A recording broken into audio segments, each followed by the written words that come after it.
Olá, bom dia. Bom dia, boa tarde, boa noite, boa madrugada, dependendo da hora que você estiver assistindo a gravação. Estamos aqui em plena segunda-feira, às 9 horas da madrugada, para fazer essa leitura, né? Essa semana a gente estará participando do primeiro Congresso Paraibano de Psicanálise Lacaniana, que acontece na sexta e no sábado, mas eu estarei me, me deslocando, né, saindo da Bahia, do interior da Bahia para João Pessoa, desde a quarta-feira. Então, isso vai fazer com que a gente realize as leituras em momento alternativo. Hoje, vamos estar fazendo as leituras freudianas aqui agora às 9 horas, às 16 horas, se eu não me engano, 16 horas, tem as leituras lacanianas e às 19, não, 18 horas, por fazer as leituras filosóficas. E amanhã, na terça-feira, a gente faz as leituras paralelas, também às 18 horas. E aí, dessa forma, a gente consegue realizar as leituras da semana, né? Depois vou estar colocando tudo lá no YouTube. É bom, né? Eu expliquei várias vezes já nos espaços de leitura que esses momentos, aqueles não são necessariamente um curso, um seminário, uma exposição ou algo dessa natureza. Eles são momentos meus, né? São compromissos meus no dia de estudo. Então, é uma programação fixa de estudo que eu faço e eu mantenho lá. Como eu moro no interior da Bahia e tem.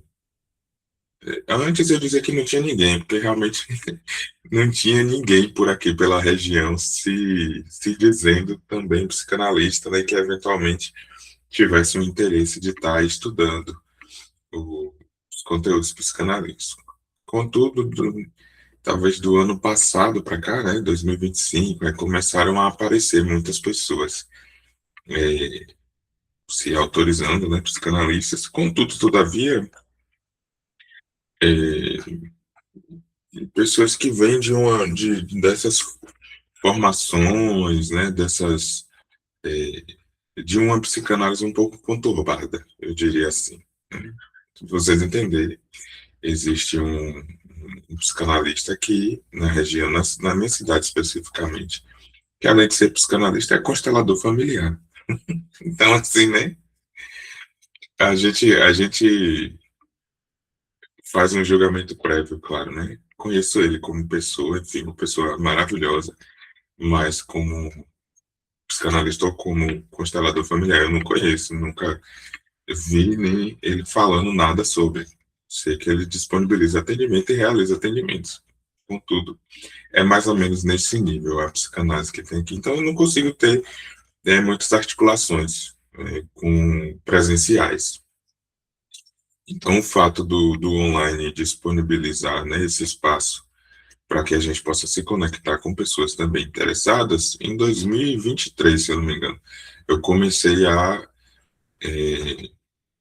fomentar esses espaços, né, ter os espaços de estudo, onde eu faço a leitura e as pessoas que se interessam, que acham interessante fazer a mesma leitura, o modo como eu leio e como eu faço os comentários e acabo participando, então, tem tal espaço aqui. Se eu estiver sozinho aqui, se não tiver ninguém aqui, se não tiver ninguém assistindo as gravações também, como é o caso de hoje, para mim, com relação ao objetivo do estudo, isso não faz uma diferença. Eu vou estar aqui fazendo a minha leitura do mesmo jeito.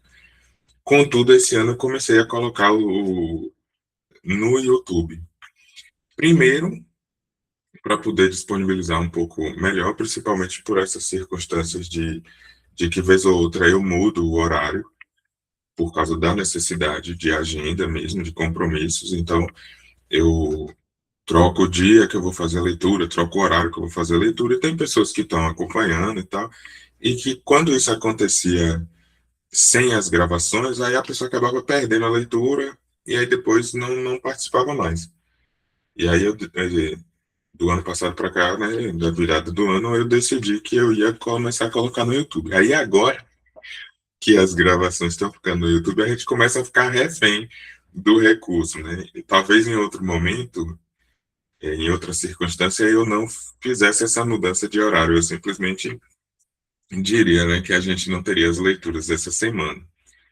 Contudo, como o YouTube tem recebido bem, assim, o YouTube, digo, as pessoas que estão acessando pelo YouTube, né, tem recebido bem essas gravações, tem acontecido um movimento ali no YouTube, tem chegado algumas pessoas através de lá, aí a gente acaba virando refém, porque se eu não fizer as leituras em um outro horário, eu não vou colocar os vídeos, né, as gravações no YouTube, e isso vai afetar o algoritmo, ISAs, e aí a gente acaba também, com isso, tendo esse incentivo, né, de estar, uma vez que havia a possibilidade de estar mudando o horário, a gente está fazendo aqui no horário alternativo.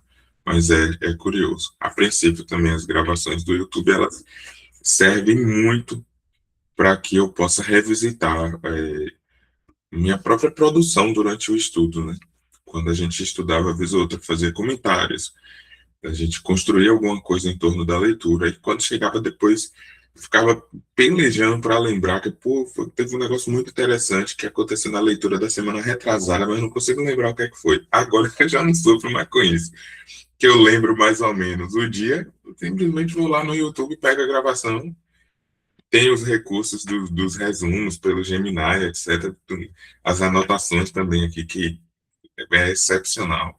Então, tudo isso acaba, né, dando uma certa agilidade nesse processo e uma certa solidez também, né, no meu próprio processo de estudo. E claro que esses recursos acabam ficando aí disponíveis também para quem mais for interessante. Mas, enfim, a gente vai continuar aqui na leitura da questão da análise leiga, né, a partir do tópico 5. Lembrando, né, essas partes com aspas são do interlocutor imparcial, né, que nada mais é do que o próprio Freud inventando as perguntas para ele mesmo responder, né, como se estivesse sendo entrevistado por algum interlocutor imparcial. Creio entender o seu intuito. O senhor quer me mostrar quais os conhecimentos de que precisa exercer a análise, para que eu possa julgar se apenas o médico deveria ser autorizado a exercê-la. Bem, até agora surgiram poucos assuntos médicos, muita psicologia e um pouco de biologia ou sexologia. Mas talvez ainda não tenhamos vislumbrado o final? Certamente não. Ainda há lacunas a preencher. Posso lhe pedir algo? O senhor não quer me descrever como o senhor imagina agora que seja um tratamento analítico? Como se o senhor mesmo tivesse de fazê-lo? Bem, isso está ficando cada vez melhor. Eu realmente não tenho a intenção de decidir a nossa questão polêmica com um tal experimento, mas vou lhe fazer esse favor, uma vez que a responsabilidade seria sua de todo modo. Pois então, eu suponho que o paciente chegue até mim e se queixe de seus problemas. Eu lhe prometo a cura ou a melhora se ele quiser seguir as minhas instruções. Eu o encorajo a me dizer com toda sinceridade tudo o que sabe e o que lhe ocorre, e lhe digo para não se deixar desviar dessa intenção, mesmo se alguma coisa lhe for desagradável de ser dita. Eu me lembrei bem dessa regra? Sim, o senhor ainda deveria acrescentar, mesmo se ele achar que aquilo que lhe ocorre é desimportante ou não faz sentido. É isso também. Então ele começa a contar e eu escuto. Sim, e depois? A partir de suas informações, eu infiro que impressões, vivências, moções de desejo ele recalcou, porque elas lhes apareceram em uma época em que seu eu ainda estava fraco e as temia, em vez de lidar com elas. Quando ele ouve isso de mim, ele se coloca nas situações daquela época e age de forma melhor com a minha ajuda. Então, as restrições a que se vê obrigado o seu eu desaparecem e o paciente se restabelece. É assim mesmo? Bravo, bravo. Eu vejo que novamente poderão me criticar dizendo que eu formei um não médico para ser analista. O senhor se apropriou muito bem disso. Ai, ai, viu, Freud? Eu apenas repeti o que ouvi do senhor, como se eu repetisse algo que foi decorado. Não consigo imaginar como eu faria isso. E não entendo por que um trabalho desses precisa de uma hora diária durante tantos meses. Uma pessoa normal geralmente não vivenciou tanta coisa assim. E aquilo que é recalcado na infância provavelmente é a mesma coisa em todos os casos. Aprendem-se ainda muitas coisas no verdadeiro exercício da análise. Por exemplo, o senhor não acharia tão fácil tirar conclusões a partir das comunicações do paciente em relação às vivências que ele esqueceu e às noções pulsionais que ele recalcou. Ele lhe dirá uma coisa qualquer, o que inicialmente para o senhor fará tão pouco sentido quanto para ele. O senhor terá de decidir lidar de uma forma muito especial com o material que o analisando lhe apresenta, seguindo fielmente a regra. Assim como um minério do qual extraímos o teor de metal precioso a partir de determinados processos. Desse modo, o senhor também estará preparado para processar muitas toneladas de minério que talvez só contenham um pouco daquela matéria preciosa que se busca. Aqui teríamos a primeira razão para a longa duração do tratamento. Mas como é que processamos essa matéria-prima para nos atermos à sua comparação? Na medida em que supomos que as informações e ocorrências do doente sejam apenas deformações daquilo que procuramos, assim como alusões a partir das quais o senhor terá que de adivinhar o que se esconde por trás delas. Resumindo, primeiro o senhor terá de interpretar esse material, seja ele composto de recordações, ocorrências ou sonhos. Obviamente, isso se dá tendo em vista as expectativas que se formaram no Senhor, graças ao seu conhecimento técnico, enquanto ouvia o que lhe era dito. Interpretar. Essa é uma palavra desagradável. Não gosto de ouvi-la. Com ela, o Senhor me tira toda a segurança. Se tudo depende da minha interpretação, quem me garante que ela seja correta? Boa pergunta. Então, tudo estará à mercê de minha arbitrariedade. Calma, não é tão grave assim. Por que o senhor quer excluir seus próprios processos anímicos das regras que o senhor reconhece para os processos dos outros? Boa pergunta também. Se o senhor adquirir um certo autocontrole e dispõe de determinados conhecimentos,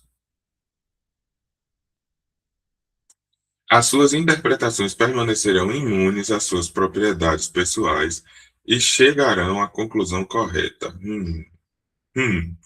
Não digo com isso que, para essa parte da tarefa, a personalidade do analista seja indiferente. Entra em cena uma certa sensibilidade auditiva para o que foi recalcado inconscientemente. E nem todos possuem o mesmo grau de sensibilidade. E, principalmente atrelado a isso, temos também a obrigação do analista de se tornar apto para a recepção sem preconceitos do material analítico, a partir de uma profunda análise própria.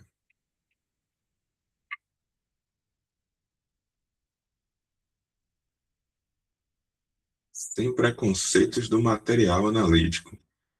Hum. Resta uma coisa, evidentemente, que é comparável à equação pessoal nas observações astronômicas. Esse momento individual sempre terá um papel maior na psicanálise do que nas outras áreas. Uma pessoa anormal poderá se tornar um físico correto, mas, como analista, ela estará impedida por sua própria anormalidade de perceber as imagens da vida anímica sem distorção. Como não se pode comprovar a anormalidade de ninguém, será muito difícil alcançar uma unanimidade geral nas questões da psicologia profunda. Alguns psicólogos acham até que isso não tem chance alguma e que todo tolo tem o mesmo direito de vender a sua tolice como sendo sabedoria. Isso aqui acontece bastante. Confesso que nesse ponto sou mais otimista. pois as nossas experiências mostram que também na psicologia podem ser alcançadas unanimidades bastante satisfatórias. Toda área de pesquisa tem a sua dificuldade específica que precisa do nosso esforço para ser eliminada. Aliás, também na arte da interpretação na análise há muito a ser aprendido. Como uma matéria nova, por exemplo, aquilo que está associado à curiosa representação indireta por meio de símbolos. Bem, não tenho mais vontade de empreender um tratamento analítico, nem que seja em pensamento. Quem sabe que surpresas me esperariam aí? O senhor faz bem em desistir dessa intenção. O senhor percebe quanto treinamento e exercício ainda seriam necessários. Quando o senhor encontrar as interpretações corretas, ainda se coloca uma nova tarefa. O senhor precisa aguardar o momento certo para informar ao seu paciente a sua interpretação, se quiser ter sucesso na empreitada. E como percebemos qual é o momento certo em cada caso? É uma questão de tato, uma questão de tato, que pode ser bastante refinado através da experiência. O senhor incorrerá em erro grave se despejar no paciente a sua interpretação assim que a tiver encontrado, com o objetivo de encurtar a análise. Fazendo isso, o senhor receberá manifestações de resistência, rejeição e indignação do paciente, mas não conseguirá que o seu eu domine o recalcado.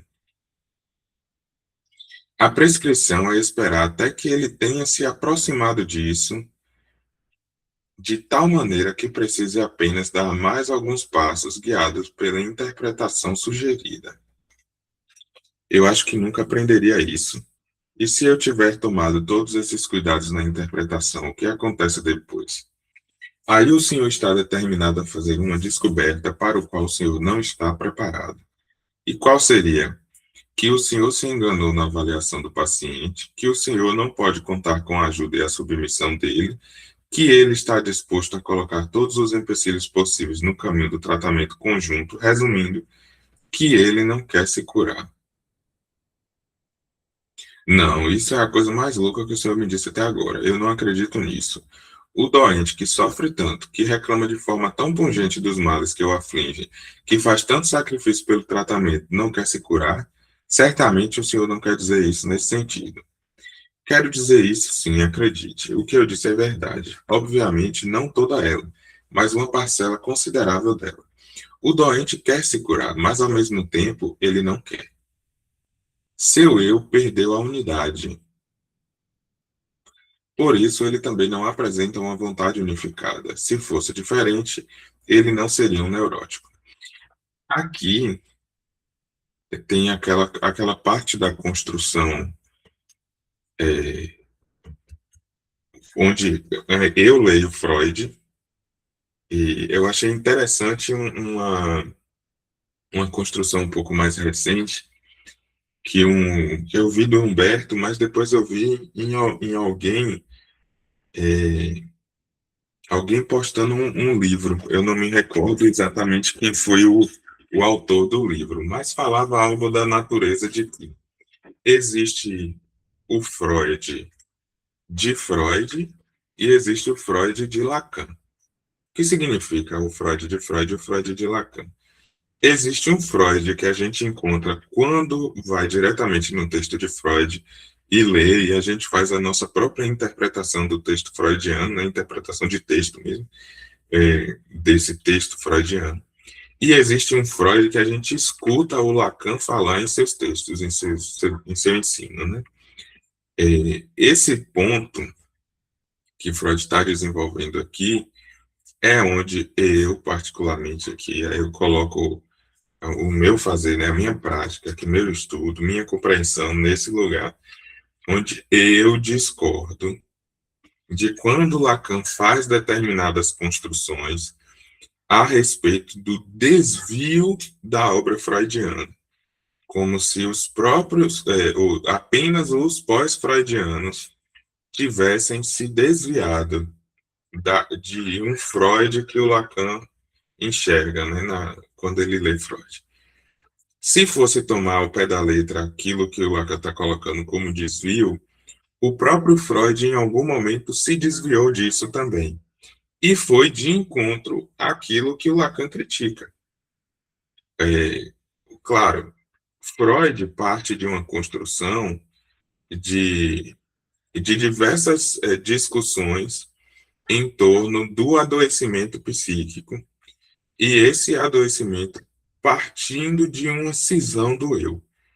Tanto Freud, quanto Breuer, quanto Charcot, quanto Pierre Janet, todos esses aí que contribuíram com compreensões,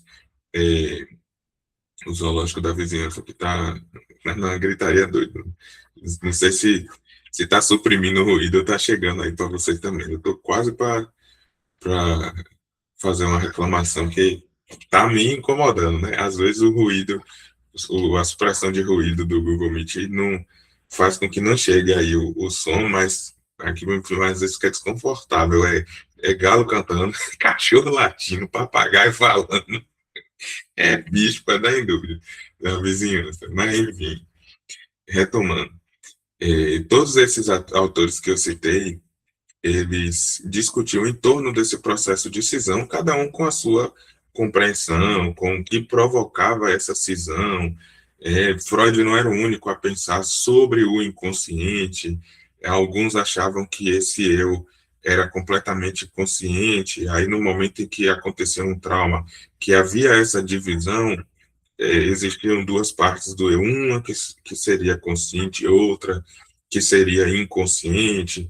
Aí o Freud articula esse inconsciente de uma maneira um pouco diferente, porque ele coloca esse inconsciente já como nato, né, como algo que já vem no psíquico, essa porção, agora foi foguete, né? Essa porção de pulsões que o eu vai precisar lidar em sua constituição. Então, o eu vai se constituindo entre as pulsões do inconsciente e as experiências externas. Então, o eu freudiano vai tomando um pouco essa forma de intermediação, de sendo parte consciente e parte inconsciente. E isso vai criando uma construção e uma concepção de um eu forte ou um eu fraco, né? Um eu forte, ele teria uma capacidade de lidar melhor, tanto com as questões externas, das experiências que a pessoa vai ter no mundo, quanto com as questões internas, que seriam essas pulsões inconscientes, né, as moções de desejo, etc. A gente vai ver a construção em Lacan de uma concepção de um eu diferente. Em alguma medida, poderia ler-se um eu forte ou um eu fraco. Só que isso tudo, para Lacan, faz parte de um registro imaginário da linguagem. Então, isso que se aparece como eu, que está associado a uma idealização, né, o eu ideal e o ideal de eu, a partir dos processos de identificação, esse eu, né, ele constitui enquanto uma imagem especular, né? Pode-se ter uma imagem forte ou uma imagem fraca. Não à toa essa noção que a gente tem de eu enquanto fronteira, essa imagem que cria, tem todas as questões da constituição desse eu, né, a partir do esquema óptico, né, do estado do espelho, a questão da diferença entre essa formação desse eu nas estruturas clínicas, né, seja na neurose, na perversão e na psicose. Na psicose, essa construção ela sendo fragmentada, então esse corpo não ganha uma unidade assim especular, né? Há um corpo fragmentado na psicose, isso porque os registros eles não são isolados. Então, quando Lacan encontra para explicar os seus registros, né, do real simbólico imaginário, ele se encontra com o Nobo Romeano.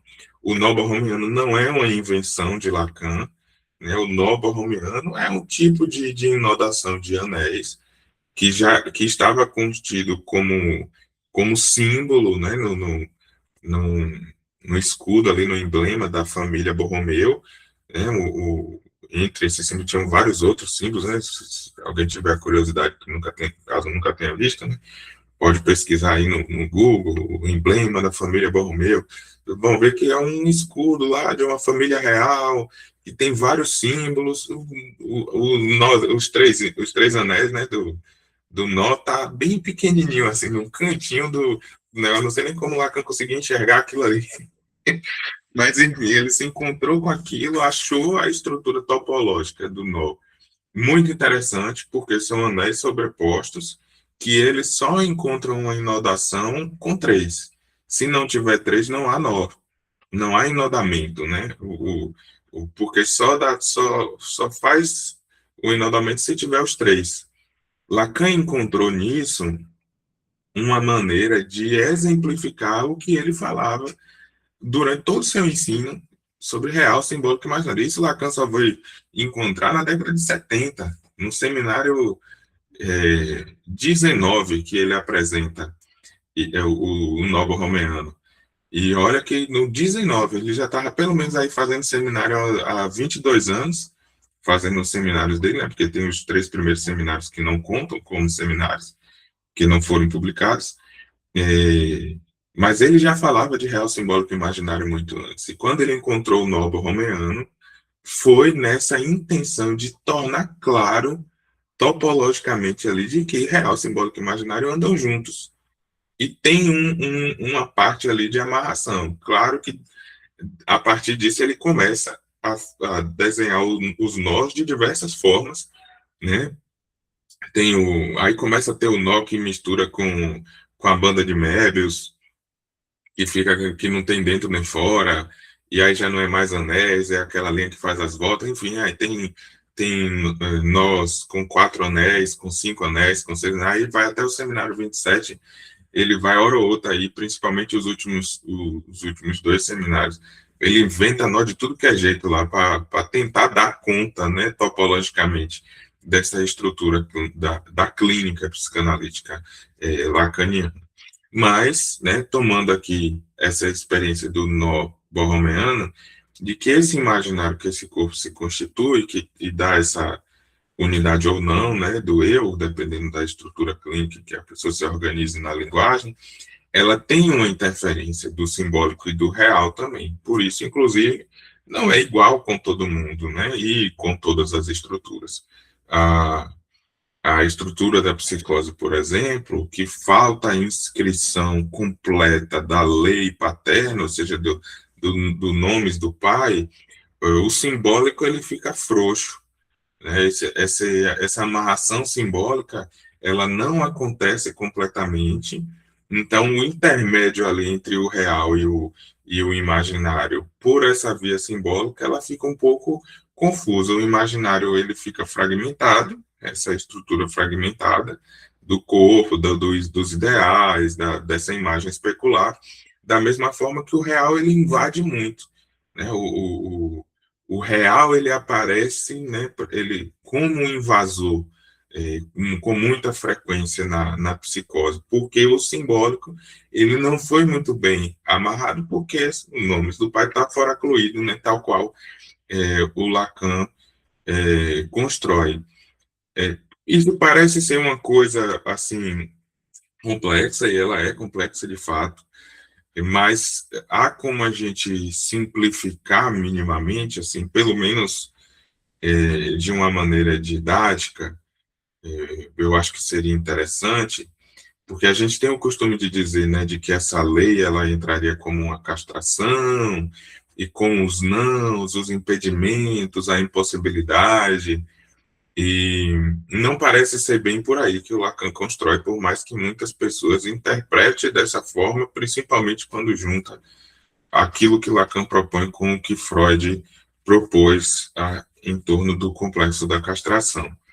Mas, se a gente pensar o momento em que haveria a solução do complexo de Édipo, onde haveria aí uma triangulação da díade, né, mãe e filho, essa triangulação que aconteceria a partir dos nomes do pai, por exemplo, não necessariamente é o pai, né, pode ser a própria mãe que e inclusive o Lacan vai articular muitas vezes que é a própria mãe quem incide nessa triangulação, porque mesmo que haja a figura do pai intercedendo nessa relação, é, é a mãe, querendo ou não, né, quem toma a decisão, que digamos assim, se a gente fosse construir aqui uma analogia bem esdrúxula, há o filho dependente, completamente dependente de suas necessidades, há a mãe para atender as necessidades, porque inclusive basicamente só a mãe que pode atender, que é a da amamentação, né? Por mais que haja outros recursos, né, inclusive hoje, leite NAN, leite de doação, banco de leite, etc., enfim, né, várias particularidades aí que podem acontecer. Em geral, a mãe que vai assumir esse papel de atender as necessidades. E há um determinado momento em que, digamos assim, a relação entre a mãe e o pai, ela vai precisar voltar, né, a uma dinâmica, a uma rotina de casal, digamos assim, onde esse filho vai precisar ficar em stand-by em algum momento.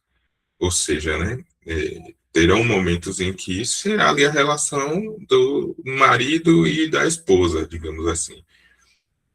Isso, por mais que, digamos assim, o pai, né, possa querer ter as suas necessidades matrimoniais aí sendo atendidas, estou falando assim, de uma maneira bem esdrúxula mesmo, bem caricata.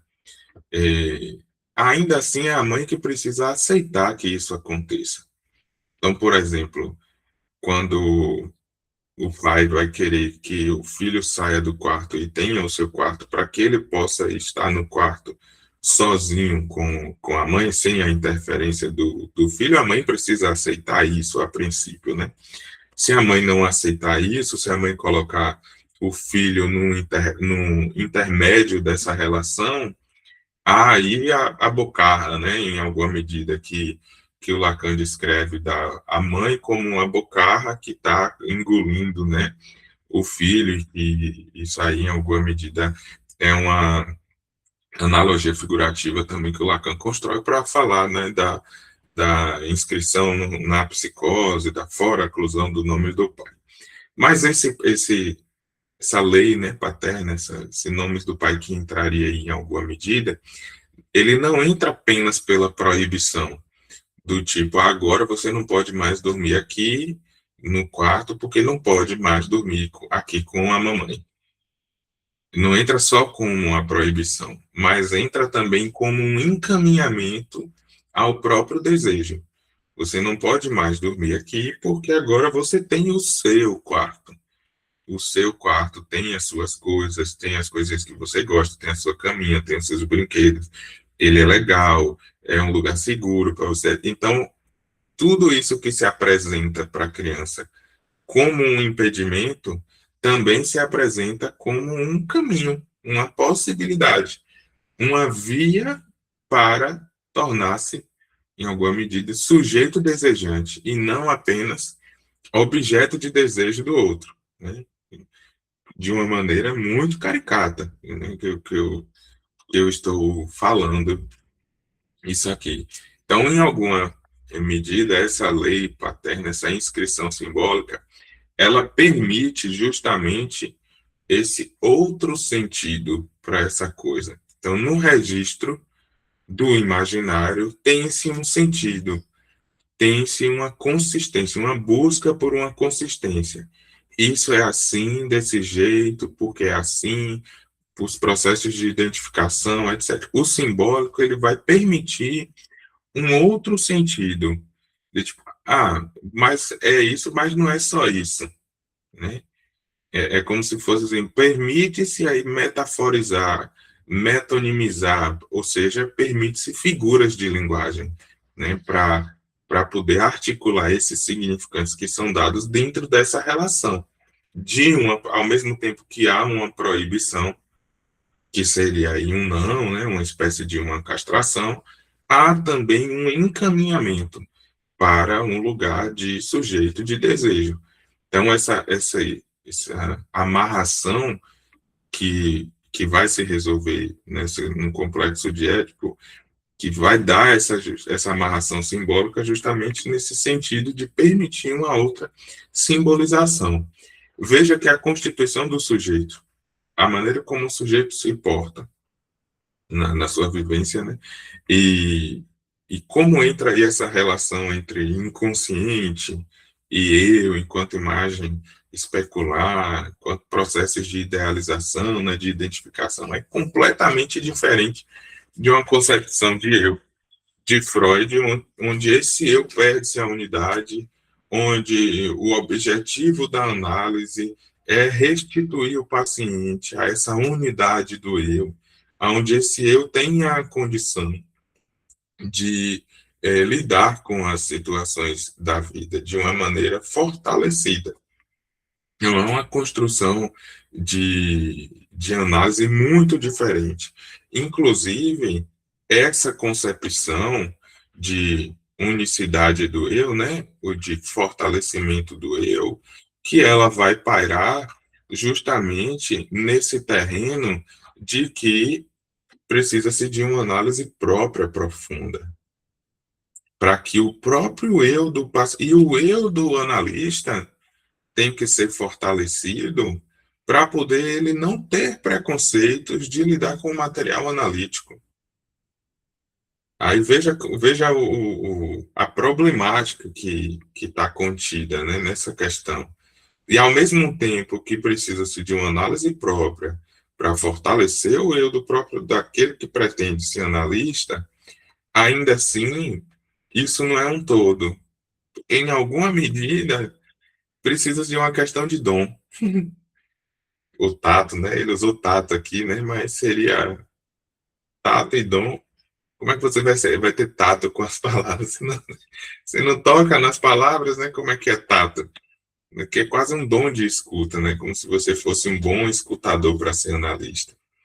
E isso é, em alguma medida, a construção que é possível de se fazer a partir disso que Freud apresenta como a sua psicanálise.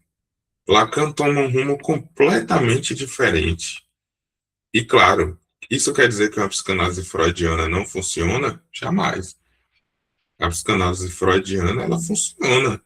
Funciona muito bem, inclusive. Não à toa, Freud inventou isso aqui lá em 1800 em caixinha de fósforo, e a gente está em 2026 e existe psicanálise freudiana aí fortalecida. Tem milhares de psicanalistas estritamente freudianos, vinculados e associados à IPA, sem problema nenhum. Estão lá fazendo psicanálise, atendendo seus pacientes, da mesma forma que tem os que vão e gostam, tem os que vão e não gostam, que experimentam esse tipo de clínica e julgam que não foi interessante, que não foi bom. Isso acontece com todas as abordagens, né, psicanalíticas, seja winnicottiana, seja ferenciana, seja lacaniana, kleiniana, enfim, todas elas. Mas o problema está em quando a gente tenta misturar Freud com Lacan, porque o Freud que Lacan tenta restituir é um Freud específico, que nem os freudianos seguem, porque nem o próprio Freud segue, porque em alguma medida ele foi por um outro caminho completamente diferente. Então é um Freud muito específico que o que Lacan retoma e que sustenta a sua construção, porque é a descoberta freudiana. Freud descobriu, então Lacan deixa o lugarzinho de Freud lá reservado, porque Freud descobriu isso, quase como se fosse assim uma idolatria mesmo. Mas ele constrói uma coisa diferente do que o próprio Freud construiu a partir do que ele descobriu. E aí, quando a gente mistura as duas coisas, vira assim uma salada mista, daquela que você vai colocando ali um bocado de pedacinho de fruta, tudo gostosa, tudo saborosa, mas quando entra um assim, azeda. Aí fica aquele gosto de azedo, né, na salada de fruta que fica ripunando Você pega para comer. É mais ou menos o que acontece com o freio do lacanismo, né? E claro que isso não quer dizer que não haja nada, que não haja. Será que está certa essa palavra? Não sei, mas enfim. Isso não quer dizer que não tenha nada, que não possa ser aproveitado conjuntamente. Até porque Lacan sustenta a sua construção na descoberta freudiana. E ele aponta muito incisivamente onde que ele está sustentando aquilo que ele está construindo, a partir de que, em Freud, ele está construindo o seu dizer. Não há os 10 primeiros seminários, por exemplo, eles são todos fundamentados estritamente em construções a partir dos próprios textos de Freud. Contudo, todavia, nem Freud seguiu esse mesmo Freud que o Lacan está pontuando. E aí, quando a gente chega nesse Freud final aqui, misturar ele com o que Lacan propõe é complicado, bastante complicado, né? Seja para sustentar teoricamente, como que se sustenta que essas duas coisas aqui viram um monte de equívoco. Aí a gente começa a misturar, achar que desejo é, é, satisfação, satisfação não, satisfação, enfim, não lembro se é exatamente satisfação, desejo a satisfação primária, gozo a satisfação secundária, a gente começa a misturar esses conceitos assim, e aí, enfim, a coisa fica complicada. Tem conceitos que são misturados. Lacan diz explicitamente, metonímia é deslocamento, metáfora é condensação. Aquilo que eu coloquei como metáfora e como metonímia, Freud colocou lá na interpretação dos sonhos, deslocamento e condensação. É pronto. Aí está lá, está explícito em Lacan, que isso aqui é aquilo lá em Freud. Ele só usou palavras diferentes, porque ele está trabalhando com uma linguagem e fica mais fácil, na percepção dele, eu concordo também, trabalhar com esses conceitos como metáfora e como metonímia. Mas tem outras coisas que não tem nada a ver e não precisa criar uma correlação. Isso é isso. Em Freud e em Lacan chama disso aqui. A gente começa a misturar as coisas de uma maneira bem equivocada. Vamos ler mais um pouquinho. Seu eu perdeu a unidade, por isso ele também não apresenta uma vontade unificada. Se fosse diferente, ele não seria um neurótico. Se eu tivesse razão, não seria um TEL. Não sei o que é esse TEL, depois a gente descobre lá na nota 17. Os derivados do recalcado irrompem no seu eu. Ali se firmam. E o eu tem tão pouco domínio sobre as aspirações dali originadas quanto sobre o próprio recalcado, e geralmente nada sabe a respeito delas. E esses pacientes justamente são de um tipo especial e causam dificuldades com as quais não estamos acostumados a lidar. Todas as nossas instituições sociais são talhadas para pessoas com um eu unificado e normal, que podem ser classificados como bom ou mal, e preenche a sua função ou é desligado por força de uma influência de elevado poder. Por isso, temos a alternativa judicial, responsável ou irresponsável. Nenhuma dessas distinções é adequada para os neuróticos. Temos de confessar que é difícil adequar as exigências sociais ao seu estado psicológico. Em grande escala, vivemos isso na última guerra. Será que os neuróticos que se furtaram ao serviço militar eram farsantes ou não? Eram ambos. Quando eram tratados como farsantes, tornando a doença desconfortável, eles se curavam. Quando os supostamente curados eram mandados para o serviço, logo eles voltavam a se refugiar na doença. Se refugiar na doença. Nada havia a fazer com eles, e o mesmo acontece com os neuróticos na vida civil. Eles reclamam da doença, mas a aproveitam ao máximo. E quando a querem tirar deles, eles a defendem como a leoa defende os filhotes, não havendo sentido em criticá-los por essa contradição. Aqui ainda a gente vê uma distinção entre neurótico como uma psicopatologia, né, e não neurótico como uma saúde. Aqui nesse momento em Freud ainda está estabelecido dessa forma, ou subentendido dessa forma, né, uma vez que ele não está necessariamente dizendo diretamente, mas há uma diferença entre predisposição à normalidade, predisposição à neurose e neurose. Há essa distinção, que a normalidade é aquele que eventualmente aí tem um eu forte já por constituição e não adoeceu, não sucumbiu à neurose em nenhum momento da vida, nem na infância, nem na vida adulta.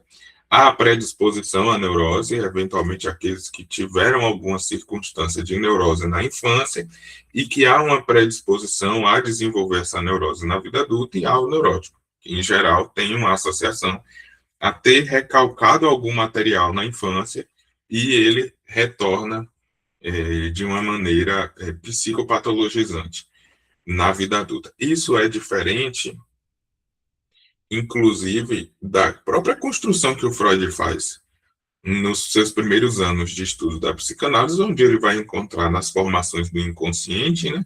Ou seja, nos sonhos, nos xixes, nos atos falhos, nos lapsos de memória, a, as mesmas estruturas que teriam no, no dito doente, né, neurótico. Lacan se sustenta em torno dessas primeiras construções justamente porque a construção que Lacan vai fazer da psicanálise é a partir da psicose. É muito interessante ver como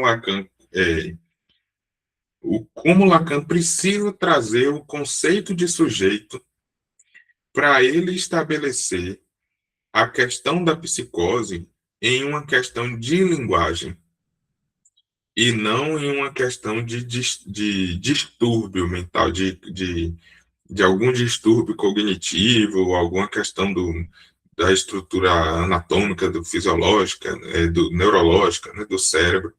Então, como ele precisa trazer o estatuto do sujeito para a psicose, para poder articular como a alucinação e o delírio são produzidos em estruturas de linguagem e estabelecer que, justamente por isso, o inconsciente é estruturado como uma linguagem. E por isso, as formações do inconsciente, como estruturas de linguagem. Os sonhos, xistos, as vários lapsos, etc.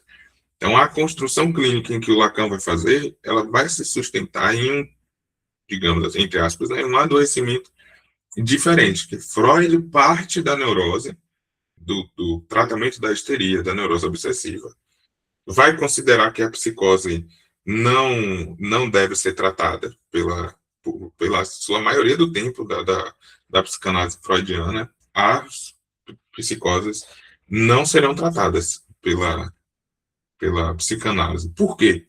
Porque a psicanálise freudiana precisa ter um discurso, ali um dizer articulado, sem filtro, sem preocupação, e que isso permita uma interpretação.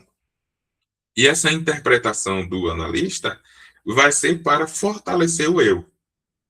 Isso não vai acontecer na psicose. A técnica freudiana, eu confesso que aí eu não tenho estudos contemporâneos, né? Não tenho conhecimento dos estudos contemporâneos dos psicanalistas freudianos em torno da psicose, para ver o que se constrói hoje aí de quem está fazendo psicanálise estritamente freudiana, né? Sem o Lacan, vinculado à IPA, sem o Lacan, o que é que eles dizem a respeito da psicose. Mas imaginemos aqui, né, a dificuldade que teria entre se toda a clínica freudiana está estabelecida em o analista interpretar aquilo que o analisante está dizendo, mas que nem ele quer saber do que é aquilo. E o analista, quando descobre isso, ele precisa aguardar o momento certo para revelar isso ao paciente. Porque se isso for revelado no momento inadequado, no momento ainda que o paciente não está preparado, ele não vai receber bem essa informação, porque ele não quer saber disso, nunca quis saber disso a vida toda, porque isso ficou recalcado. Pense como se daria isso na clínica da psicose. Que se você, a clínica da psicose, o Lacan vai estabelecer que ela é feita a partir de uma... Poxa, como é o nome agora, a palavrinha? Não é só estava vendo sugestão, mas não é sugestão, não. É secretariado. Então, vai estabelecer um secretariado. Por que um secretariado?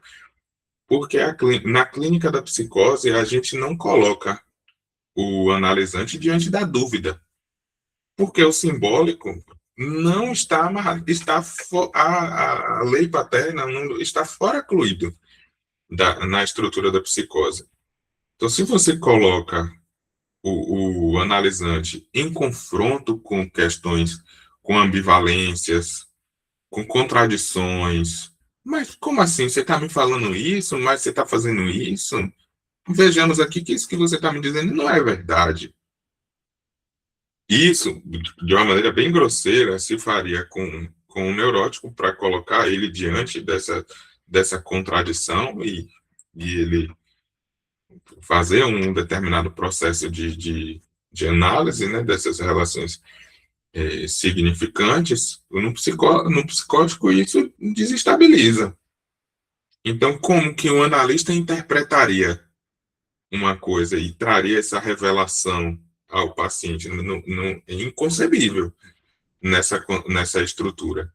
Quando Lacan passa a estruturar os fenômenos da psicose como fatos de linguagem, isso permite uma análise muito particular, tanto que é numa estrutura de secretariado, né? Então, o analista secretaria o analisante que está estruturado na psicose, mas aí permite com que haja alguma construção a partir disso que é produzida no delírio, na alucinação, dependendo, né, de como ele estiver organizado nessa estrutura. A clínica freudiana não permitia isso, porque ela estava concentrada em um aspecto de adoecimento, ainda aqui em 1926, e a função do analista era revelar ao paciente a sua interpretação daquilo das emoções inconscientes que ele mesmo, o paciente, não quer saber por causa das suas defesas do eu. Vejamos, né, mais uma complicação aí nessa articulação. Agora, claro, como eu mencionei, precisaríamos ter uma investigação do que pode estar sendo produzido atualmente em torno do tratamento da psicose em uma clínica estritamente freudiana. Deixa eu ler mais um pouquinho aqui. Nada havia a fazer com eles, né? E o mesmo acontece com os neuróticos na vida civil, eles reclamam da doença, mas a aproveitam ao máximo. E quando a queremos tirar deles,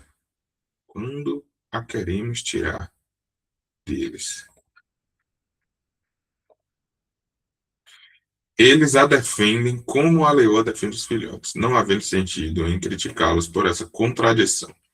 Mas não seria melhor, então, nem tratar dessas pessoas difíceis e deixá-las entregues à própria sorte? Não quero crer que vale a pena empenhar tanto esforço em cada um desses doentes, como eu suponho que seja necessário a partir de suas alusões. Não posso concordar com a sua sugestão. Certamente seria mais correto aceitar as complicações da vida em vez de se rebelar contra elas. Nem todo neurótico que tratamos é digno do esforço da análise. Mas, entre eles, certamente há pessoas muito valiosas. Precisamos ter como meta conseguir que o mínimo possível de indivíduos humanos enfrente a vida cultural com um equipamento anímico tão deficiente. E é por isso que precisamos acumular muitas experiências, aprender e compreender muito. Toda análise pode ser instrutiva, trazer-nos um ganho a partir de novos esclarecimentos, para não falar do valor pessoal de cada paciente. Mas se no eu do paciente se formou uma emoção de vontade que quer manter a doença, ele precisa se reportar a razões e motivos, precisa se justificar com alguma coisa. Mas é incompreensível por que razão uma pessoa queira estar doente e o que ele ganharia com isso. Oh, sim, não é nada difícil ocorrer. Pense nos neuróticos de guerra, que não precisam servir por estarem doentes. Na vida burguesa, a doença pode servir como proteção, para embelezar a sua incapacidade na profissão e na ocorrência com os outros, na concorrência com os outros. Na família, pode servir como meio para obrigar os outros a sacrifícios e provas de amor, ou para impor a sua vontade. Olha essa nota aqui. 31. Nota de 35. Esse é o ponto de vista que a assim chamada psicologia individual retirou.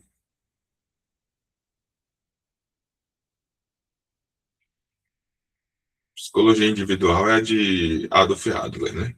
Retirou do contexto da psicanálise e popularizou através de uma generalização indevida.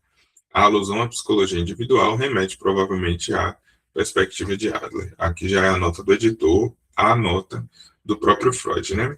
Adler foi um dos primeiros a romper com Freud, né? Rompeu com Freud em torno de 1909, 1910, antes de Jung, e foi um rompimento, de certa forma, importante. Adler tinha sido um dos primeiros a começar a acompanhar Freud, fazia parte desde dos ciclos dos encontros das quartas-feiras, só que ele desenvolveu uma perspectiva um pouco complexa em torno da questão masculina e feminina. A teoria do complexo de Édipo, do desenvolvimento da psicossexual, e aí as posições masculinas e femininas, tem um aspecto muito moralista, né, na teoria de Adler, né, a questão de como o homem tem que ser, se comportar diante da mulher, e que tem que ter um lugar de supremacia, enfim, é bem controverso, né? Principalmente já era controverso em 1910, imagine nos nossos tempos de hoje. E a nota, porque não vou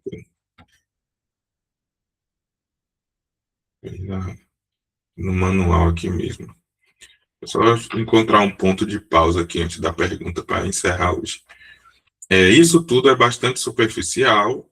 Vamos resumi-lo sobre o termo ganho da doença. Apenas é curioso que o doente, o seu eu, nada saiba de toda essa associação de motivos com as suas ações coerentes. Combatemos a influência dessas aspirações na medida em que convocamos o eu a tomar conhecimento delas.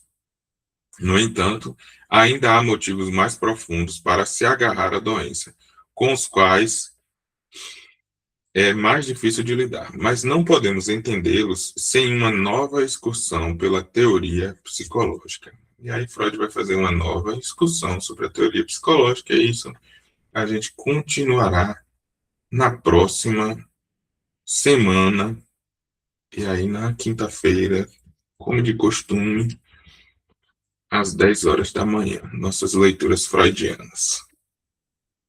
Por hoje é isso.